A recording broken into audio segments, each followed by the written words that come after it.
Hi everyone, I'm Hextasy, and today we'll be playing through a hardcore Nuzlocke of Pokémon Ruby using only Pokémon who belong in the garbage. How are we determining if a Pokémon is garbage or not? I'm glad you asked. In the competitive world of Pokémon, all Pokémon are placed into tiers based on their power and usage. So which tier is garbage? Well, the highest tier is Ubers, so obviously we can't use that. Overused, or OU, is next, and then it skips right past averagely used and goes right to underused, or UU. This is followed by RU, rarely used, and then the never used tier, or NU. And finally, below all that, there is the PU tier, reserved for some of the smelliest garbage to ever grace our Game Boys. There's one tier below that, ZU, but let's be real, I'm not beating the game if the best thing I can get is a Dustox. For our starter, all three options have their middle form in the PU tier, so we can pick any of them. We'll be taking Torchic, because when it evolves it becomes a giant tick. Now, how are we going to be naming our Pokemon this run? Well, since we're using garbage, we should name them after the smelliest things I can think of. League of Legends players. They're quickly able to beat May and her Mudkip, and we can start catching some Pokemon. Route 102 nets us Yu-Gi-Oh players, the C-Dot. 103 has Super Smash Bros players, the Poochyena. Route 104 has anime fans, the Zigzagoon. And in the Petalburg Woods, we nab Magic the Gathering players, the Tailo. With these Pokemon in hand, we can take on the first gym leader, Roxanne. She starts with her Geodude, and we bring out Yu-Gi-Oh players, who we could have evolved, but if we wait to evolve them, they learn a special move we'll need later. We set up a growth to boost our special attack before being hit hard by a Rock Tomb that takes out close to half of our HP and drops our speed. This means Geodude is faster than us, but luckily they only go for a defense curl and gets annihilated by a Bullet Seed. Nosepass comes in next, and they set up a Harden before being hit by Bullet Seed. This time it only hits twice, but one is a critical hit, so Nosepass gets brought below half HP. This causes Roxanne to use a potion to heal them before we land another Bullet Seed. This one strikes 3 times and drops their HP back below half. They use one more potion to heal her Nosepass, and we go for yet another Bullet Seed. This one hits all 5 times and takes them out to win us the fight. With her out of the way, we head to Route 116, where we catch World of Warcraft players, the Nincada, and in the Rust Turf Cave, we get Pokemon fans, the Whismur. We can then take a boat to Dewford Town, where we get the Old Rod and immediately catch Redditor the Tentacool, and a short walk north to Route 106 lets us catch Fish the Magikarp. And in the nearby cave, we can catch Overwatch players, the Makuhita. We're also able to evolve League of Legends players into a Combuskin, something that won't happen too often since most Pokemon break out of tiers this low when they evolve. With the new catches out of the way, we can take on the second gym leader, Brawly. He starts with a Machop, while we bring out Magic the Gathering players, the Tailo, and I did not realize just how much of a mouthful these names would be when playing the run, so we'll be foregoing nicknames during the fights. Anyways, a couple wing attacks defeats his Machop, and a critical hit is all we need to beat the Makuhita that comes after to win us the second badge. We can then head back to the mainland, where we chase Team Magma away from the museum, and then we grab Sulfur the Electrike at Route 110. Our second May fight is next, and she brings out her Shroomish to take on Combuskin. Our Ember can't beat them, and we're hit by a Stun Spore, but our held Cherry Berry immediately cures us, and one more Ember takes them out. Marshtomp is out next, so we swap to C-Dot, who we still haven't evolved yet, and get hit by a Mud Shot. She starts using Bide, and we go for a Bullet Seed, but it only lands twice to take out half their HP. They're still charging up on the next turn, and another Bullet Seed takes them out. All she has left is her Numel, and we switch back to Combuskin on an Ember. From there, a couple double kicks takes them out to win us the fight. Right after that is our first fight with Wally, but his routes can't stand with our Nincada and quickly goes down. For our final catch before the third gym leader, we get Big Smelly the Oddish at Route 117, but there's more work to be done. We evolve Super Smash Bros. Players into a Mightyena, one of the few fully evolved Pokemon we can get. Pokemon Fans evolves into a Loudred, but can't evolve further. Big Smelly evolves into my favorite Pokemon, Gloom, and we evolve World of Warcraft players into a Ninjask. Now, Ninjask is in much too high of a tier for us to use, but when Nincada evolves, it splits into two Pokemon, the other being Shedinja, a unique Pokemon with only 1 HP, but it can only take super effective damage. To finish up preparations, we go gambling until we have enough coins to get us some very powerful TMs. Moving on to our fight with Watson, we forget to turn on battle animations, which is a real shame with how this fight went. He starts with his Magnemite, and we bring out Combusken. Combusken outspeeds to take out Magnemite with a flamethrower, and Voltorb comes out next. It outspeeds us to hit us with a Spark before we use Flamethrower, and leave Voltorb with next to no HP. Watson heals, and another Flamethrower brings Voltorb down to the same HP. Twice. Voltorb then uses Self-Destruct, taking themselves out and leaving Combusken with just 8 HP. Finally, we need to deal with his Magneton, an incredibly powerful Pokemon for this stage of the game. We have to keep switching between Pokemon, getting very little damage off. It has no super effective moves against Shedinja, but it does know Supersonic, and if Shedinja hurts itself in confusion, then it's lights out for them. Luckily, it isn't the most accurate move, and we can switch to Big Smelly on a missed Supersonic. Magneton outspeeds to paralyze us, but Gloom powers through and lands a Sleep Powder. While Magneton is asleep, we switch back to Combusken, and we're lucky enough for Magneton to not get an early wake up, so Combusken can then take them out with a single Flamethrower to win us the fight. Heading north, we catch quite a few new Pokemon, a lot of which we will probably never use. We grab a Numel at Route 112, a Coughing in the Fiery Path, Spinda at Route 113, a Swablu at Route 114, and finally a Zubat at the Meteor Falls. And while training, we find a shiny Spinda, but won't switch it out for the normal Spinda because the shiny one is ugly. With these new Pokemon out of the way, we can head up Mount Chimney where we have our first battle against Maxie, the leader of Team Magma. He starts with his Mightyena, and we bring out Combusken. Due to Mightyena's ability, we immediately suffer from an attack drop, so we go for a Flamethrower that leaves Mightyena just outside of the red.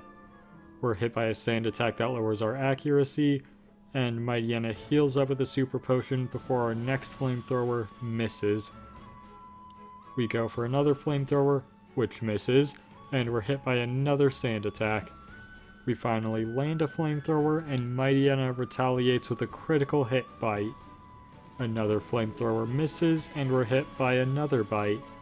But then we land one more Flamethrower to take out Mightyena. Camerupt comes out next, and knowing they won't use a Fire-type move on us, we switch to Shedinja. We're immune to the incoming tackle, and since all they can do is use Ember, we switch to Tentacool, who takes very little damage. We outspeed and use Bubble Beam to take them out, and all that's left is his Golbat. We land a Bubble Beam for solid damage, and they go for a Supersonic that misses. Another Bubble Beam brings them below half HP, and they miss another Supersonic. A third attack brings them into the red, and Tentacool is finally hit by Supersonic. So we switch to Mightyena as Maxie heals, and then outspeeds us just to miss another Supersonic. Our bite scores a critical hit and leaves Golbat weak. They hit us with a wing attack, and then go down to another bite to win us the fight. There's only one new area on our way to the 4th gym, and we catch Esports the Machop, who will never see the outside of the box because their evolution is deemed just a tad bit too powerful for the rest of PU, but not good enough to be an NU.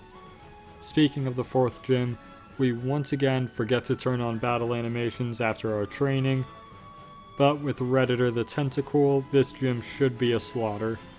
Flannery's first 2 Slugmas both go down to a single Bubble Beam each, which just leaves her with Torkoal. Bubble Beam takes out what looks to be exactly half of their HP before we're hit hard by a Body Slam to bring us well below half HP. Thank heavens we have an Oran Berry to restore our health. We go for yet another Bubble Beam, and it leaves Torkoal with seemingly no HP, and it lands another Body Slam to kill Tentacool for our first death of the run. We bring out Mightyena, and Flannery heals before we can land a Bite for less damage than I was hoping for. We land a second Bite, and Torkoal hits us with an Attract. The power of love has a 50% chance for us to not be able to make a move, so rather than deal with that, we switch to Combuskin on a Body Slam. It's a critical hit, which brings us below half HP, but our Oran Berry heals us up a bit. We land a Flamethrower for solid damage before Combuskin too is hit by an Attract. This Torkoal is racking up a body count in more ways than one. We switch to Loudred on a Flail, which doesn't do too much damage, and we land a Shockwave to bring Torkoal into the red. They then land an Overheat to kill Loudred for their 4th body and 2nd kill of the fight. Mightyena is back in, and Flannery once again heals Torkoal to max HP. We land 2 bites in a row before Torkoal once again attempts to become the town bicycle and lands an Attract. This time we switch to Electrike, and a Body Slam brings them below half HP. Our Spark doesn't deal too much damage, and a Body Slam takes them out as well. Mightyena comes in once more, and their Bite leaves Torkoal just outside of the red. Torkoal, for once, does not try to attract Mightyena and hits them with a Body Slam. It takes out less than half of our HP, and we can land one more Bite to finally take out this Torkoal to win us the fight. With her beaten, we can enter the desert at Route 111 to catch a Sandshrew, and we can also pick up a fossil that we can revive into a Lileep back at Rustboro City. Next up is our gym battle with Norman, who starts with his first slacking while we bring out Mightyena, whose Intimidate ability drops their attack. Slacking does have an attack that can affect Shedinja, but it has no reason to use it against Mightyena. So we can swap between Mightyena and Shedinja to repeatedly get the Intimidate attack drop off. Once it has no more attack, we switch to Combuskin on a turn Slacking can't move. We begin using Bulk Up to get our stats up, but get put to sleep by a Yawn. For some reason while we're sleeping, Slacking insists on wasting its chances to hurt us by spamming more Yawns. When we wake up, we can get another Bulk Up off and then land a double kick to take out Slacking. Vigoroth is in next, but it hits us with an Encore, which works for me since double kick was all I was planning on doing for the rest of the fight. His second Slacking comes out and outspeeds us using Slack Off, a move that heals itself at full HP. Double kick fails to KO, but all Norman can do is heal, and when he runs out of potions, Slacking goes down to win us the fight. With him beaten, we get the Surf HM, and before we head out, we fish up Socks the Goldeen here in Petalburg. We also stop at New Mauville to catch Arcane Fans the Magnemite, and on our way to the next gym, we also catch a Wingull on Route 118. And because the level cap between these two gyms is so small, I'm trying to avoid as many trainers as possible. And one thing I wasn't expecting was this fisherman knowing how to turn right. Heading north past that fisherman, we catch a Tropius named The Sock, not to be confused with socks in general. We make it to the Weather Institute where we chase off Team Magma and are given a cast form as a reward. Unfortunately, they have the same Met location as our Tropius, so we can't use them. But we can use the Mystic Water they're holding to boost the power of our Water-type moves. Next up is our third battle with May, and she once again starts with her Shroomish while we bring out Combuskin. Unfortunately, because it is raining, Shroomish is able to survive a flamethrower, and they hit us with a leech seed. The health they steal isn't enough to save them from another flamethrower, and Numel is in next. We switch to Mightyena as they go for a takedown, which misses. We land a bite to take out half their HP, and it causes them to flinch. A second bite just misses the KO, but it also causes them to flinch, so a third bite can take them down. All that's left is her Marshtomp, and we switch to Gloom as they use Mudshot to take out a fourth of our HP. They then use Mudsport, an entirely pointless move in this case, and we land an Absorb to take out half their HP and fully heal us. They land a takedown before we land one more Absorb to finish them off and win the fight. This gives us access to Fortree City and the routes beyond, where we can catch one more Pokemon before our next gym battle. A Marill that will never be seen again. We're also able to evolve Sox the Goldeen into a Sea King. Moving on to our gym battle with Winona. She starts with her Swellow while we bring out Magnemite. They immediately go for a double team, causing our Thunderbolt to miss. They use another double team, causing another Thunderbolt to miss. A third double team causes a third Thunderbolt to miss, and they then hit us with a quick attack for laughable damage before we finally land a Thunderbolt for the KO. Altaria is in next, and we switch to Durian the Zubat to avoid an incoming Earthquake. Altaria uses Dragon Dance to boost their attack and speed, and we land a Confuse Ray. We switch to Mightyena to drop their attack, and they hit themselves in confusion. They set up another Dragon Dance, and we hit them with a Scary Face to drop their speed. They snap out of confusion and use a third Dragon Dance, and we hit them with another Scary Face. We switch to Zubat to avoid another Earthquake, and we try to get another Confuse Ray off, but Altaria lands an Aerial Ace to take them out before we can move. But that lets us bring out Seaking, who can outspeed and hit Altaria with an Ice Beam. It isn't enough to take them out, and Altaria sets up another Dragon Dance. Winona heals, and we land another Ice Beam to bring them below half HP. They hit us with an Earthquake, which takes out most of Seaking's HP, but they survive and land another Ice Beam for the KO. Pelipper comes in next, and our Citrus Fairy heals us up quite a bit. They use Protect to block our first Ice Beam, and they try for a second Protect, but it fails, so we can land an Ice Beam for a third of its HP. We land another Ice Beam and get hit by an Aerial Ace in return, and we can land one more Ice Beam for the KO.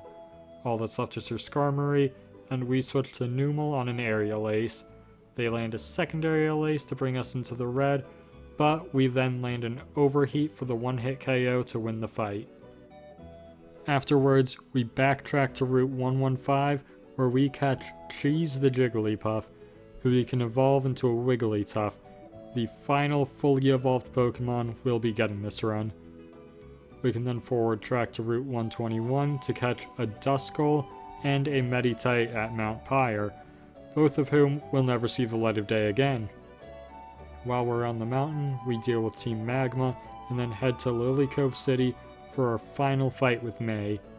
She starts with her new Swellow, and we bring out Magnemite. They use Double Team, and we miss Thunderbolt. They then use Double Team, and we miss Thunderbolt. And this is starting to feel a bit familiar. But we actually land the third Thunderbolt to take them out.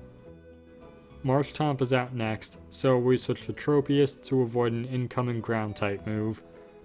They then need to tank 2 takedowns before their Razor Leaf beats Marshtomp. Shroomish comes out next, so we switch to Combuskin on a Headbutt, and because it isn't raining, Shroomish gets destroyed by a single Flamethrower. Numel is out next, but we can just switch to Seaking to beat them with a Surf and win us the fight. We then chase Team Magma out of their secret base and get access to the ocean, where we can catch the last few Pokemon of the run. In Moss Deep City, we fish up a Wailmer. In the Shoal Cave, we catch a Spheal, and at Route 132, we fish up Gamers the Horsey, who we evolve into a Seadra. a Pokemon that hasn't been a final evolution for something like 25 years now. But now we can take on the 7th gym leaders, Tate and Liza, in a double battle. Their only Pokemon are a Solrock and a Lunatone, while we bring in Mightyena and Seaking. We outspeed them and hit Solrock with a Shadow Ball and a Surf, which leaves it with close to no HP. It's important to note that Surf doesn't hurt your teammates in this game. Lunatone puts Seaking to sleep with a Hypnosis, and Solrock hits Mightyena with a Flamethrower for okay damage. They heal Solrock with a Hyper Potion on the next turn, and Mightyena hits it back below half HP with a Shadow Ball before Lunatone sets up Light Screen.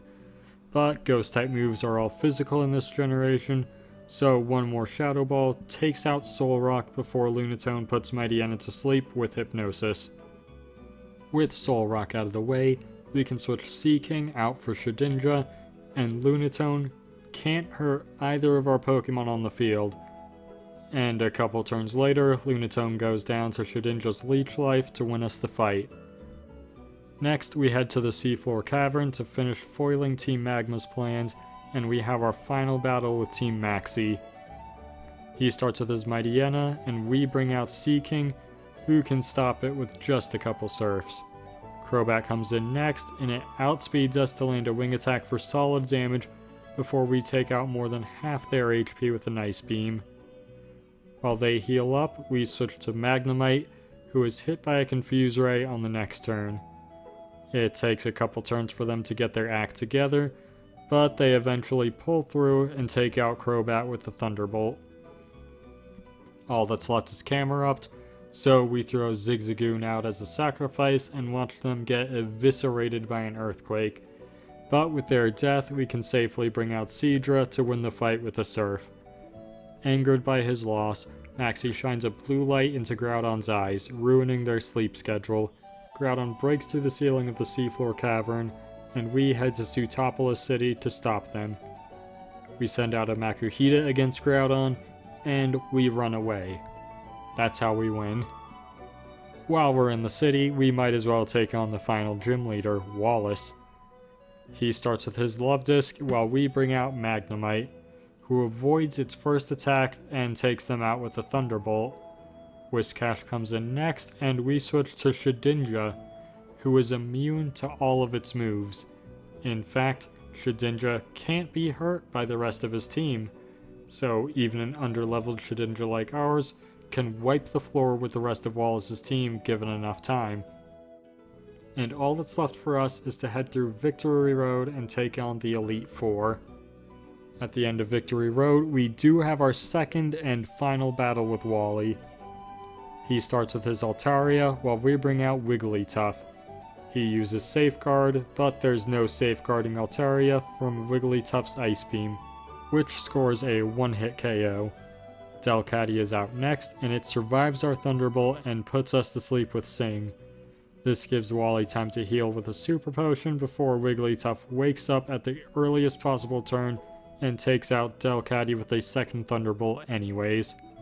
Magneton is out next, but a Flamethrower takes care of them, and it should take care of the Roselia that follows, but instead we switch to our Coughing, who uses Explosion to take out themselves and Roselia. His final Pokemon is Gardevoir, and we bring out Yu-Gi-Oh players who we have finally evolved into a Nuzleaf, and we have them use Explosion for the one-hit KO on Gardevoir. There is nothing left between us and the Elite Four now. For our final team, we'll be bringing in Gamers the Seadra, the Sock the Tropius, Super Smash Bros. Players the Mightyena, Cheese the Wigglytuff, Socks the Seaking, and World of Warcraft players the Shedinja. Let's get into this. Starting with Sydney, the Dark-type trainer. He opens with Mightyena against our Seadra. We go for a Hydro Pump, but it misses and lets them get a Sand Attack off for free. So we instead go for Surf, which gets the one-hit KO. Cacturne is out next, and we try for an Ice Beam, but it misses and we're hit by a Cotton Spore, cutting our speed. So we switch to Tropius on a Needle Arm, which hardly hurts them, and a single fly can take down Cacturne. His ace Pokemon Absol is up next, and it uses Swords Dance to double their attack before we land a Body Slam for solid damage on top of paralyzing them. Giga Drain does good damage, but then Absol hits us hard with an Aerial Ace before their Citrus Berry heals them. We go for a Fly, which scores a critical hit to take out Absol. Sharpedo is up next, and it outspeeds us and hits us into the red with a Crunch, but Giga Drain not only takes out Sharpedo, but restores quite a bit of HP. All that's left is his Shift Tree, and it won't stop using Double Team, so we eventually switch out to Mightyena to take them out with a Hyper Beam. Next up is the Ghost Trainer, Phoebe. She starts with a Dusclops while we bring out Mightyena. Our Crunch does a lot of damage, but Dusclops then hits us with a Confuse Ray. So we switch to Cheese to get rid of the confusion while blocking the incoming Shadow Punch. We then land a Thunderbolt to take them out, and Bayonet comes out next. They hit us with a Will-O-Wisp to leave us burned before our Thunderbolt hits them to just over half HP. Knowing they won't try another status move, we switch back to Mightyena on a critical hit feint attack that only does 24 damage. A Crunch takes them out, and in comes Sableye. Crunch scores a critical hit and drops their special defense before they hit us with an Attract. Not willing to deal with those shenanigans, we switch to Seaking while she heals. Surf nearly takes them out, and Sableye lands another Attract. So it's back to Mightyena, who's hit by a weak Shadow Ball. But on the next turn, we can land a real Shadow Ball for the KO. Her fourth Pokemon is Bayonet number 2, and we hit it to nearly 0 HP with a single Crunch before they miss their Toxic. They heal up, but a couple turns later, they go down to Shadow Ball. All that's left is Dusclops number 2, but it can't survive a couple Crunches, and they also go down. The third Elite Four member is Glacia, the Ice Trainer. She starts with her Glalie, and we send out Mightyena again. We land an Iron Tail that just misses the KO, and they hit us with an Ice Beam for solid damage. Glacia heals, but our last Iron Tail dropped their defense, so a second Iron Tail takes them down. Celio comes out next, and we land a Crunch before they set up Hail. We switch to Seaking on a Surf, which doesn't deal too much damage, and we can outspeed and land a critical hit return for the KO. Celio number 2 comes in, and our return takes out less than half their HP before they land a Blizzard.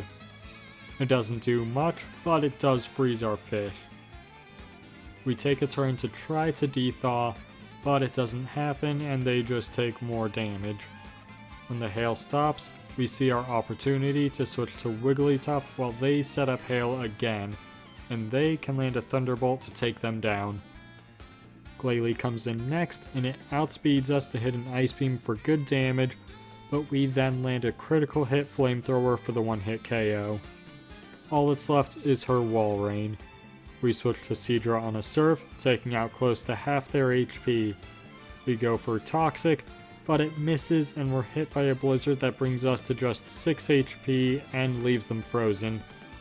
The hail stops, and it's now safe for us to switch to Shedinja, who is immune to all of Walrein's moves, and a couple turns later, they go down to win the fight. Next up is the Dragon Trainer, Drake. He starts with a Shell Gun against Seadra, but they're outsped and beaten with a single Ice Beam. Same thing happens to his Altaria, and Flygon, and his other Flygon, but his Salamence outspeeds Seadra and nearly kills them with a Dragon Claw, and then goes down to a single Ice Beam to win the fight. All that's left is the champion, Steven. He starts with a Skarmory against our Wigglytuff. They move first and use Spikes, which will damage all of our Pokemon who switch in, and then a single Thunderbolt from Wigglytuff takes them out. Armaldo comes in next, so we switch to Mightyena, whose ability lowers their attack, causing the incoming Ancient Power to deal less damage than it would have been. but it still deals a decent bit. We land an Iron Tail to take out more than half their HP before another Ancient Power hits us, but we survive and a second Iron Tail takes them out. Next out is Claydol, so we switch to Seadra on an Earthquake that brings them to just over half HP. We then land a Hydro Pump for the one-hit KO, and Aggron comes out next, but a single Surf takes them down. Next out is Cradily. Our Ice Beam not only takes out half their HP, but also freezes them, making for a free KO on the next turn. His final Pokemon, Metagross, is in. Our Surf does a good amount of damage, but Metagross then responds with a Psychic to take out Seadra. So we bring in Mightyena, whose ability would drop Metagross's attack stat if it weren't for their own ability that stops their stats from being lowered. Mightyena brings Metagross to about a quarter of their HP with a crunch before being killed by a Meteor Mash. Wigglytuff comes in as Metagross's Citrus Berry heals them, and we get hit hard by another Meteor Mash, but Wigglytuff survives and uses Flamethrower, which leaves Metagross with seemingly 1 HP. Steven heals, allowing us to get another Flamethrower off and bring Metagross below half HP, but they can then use Psychic to finish off Wigglytuff. Tropius comes in, and after tanking a Meteor Mash, we use Earthquake, but it isn't nearly enough to beat Metagross, and Steven heals on the next turn. Tropius repeats another Earthquake, but they then go down to another Meteor Mash, this one raising Metagross's attack, and we bring out Seaking, who outspeeds Metagross and lands a critical hit Surf that leaves them once again with seemingly 1 HP. Metagross then uses Hyper Beam, which kills Seaking, and they can no longer move on the next turn. This should be a guaranteed win, but our last Pokemon is a Shedinja, and if you recall, at the start of the fight, Skarmory used Spikes, so when we send them out, Spikes instantly kills Shedinja, causing us to lose the fight and the run with just 1 more HP to go. Well, that was rough, and we probably would have won with just a smidge more luck or if I played that just a little differently. But I'm happy with how well we were able to do with such bottom-of-the-barrel Pokemon. Anyways, join me next time when I take time to relearn Pokemon Platinum so I can start doing Nuzlockes with that game too. I've been Hextasy, and thanks for watching.